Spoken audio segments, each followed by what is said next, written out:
Bonjour à tous et bienvenue dans ce podcast consacré à la sociologie du vote. Aujourd'hui, nous allons nous intéresser à la candidate démocrate Kamala Harris. Cette dernière attire un électorat diversifié, mais donc, qui sont ces électeurs? Et surtout, pourquoi choisissent-ils de voter pour elle? Alors, pour répondre à cela, nous allons accueillir nos deux intervenants experts sociaux qui nous aideront à développer cette problématique. Comment les appartenances sociales et la perception des enjeux influencent-elles le vote pour Kamala Harris? C'est ce que nous allons découvrir ensemble dans cet épisode. Commençons par le profil des électeurs de Kamala Harris. Ce sont principalement des individus fortement intégrés socialement. Nous allons laisser la parole à notre intervenant pour développer cela.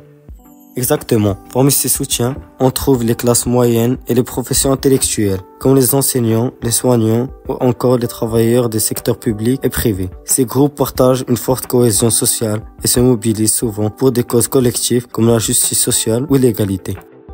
En termes d'appartenance ethnique, Kamala Harris bénéficie d'un large soutien des Afro-Américains, des Hispaniques ainsi que des Asiatiques américains.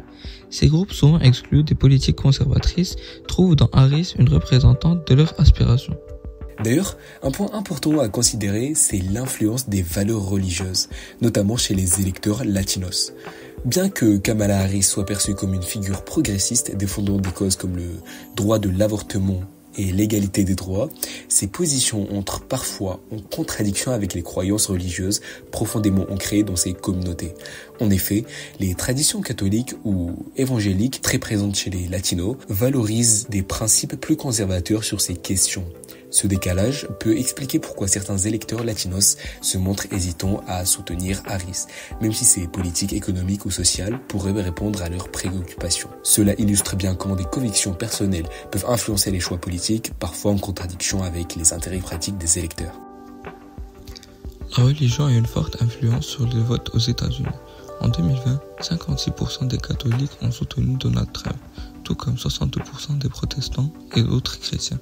Ce soutien est en grande partie dû à des questions sociales comme l'avortement et les droits des LGBT, qui sont des préoccupations majeures pour une partie de la communauté chrétienne. En revanche, Kamala Harris a bénéficié d'un soutien majoritaire parmi les juifs avec 79% d'entre eux volontaires pour elle.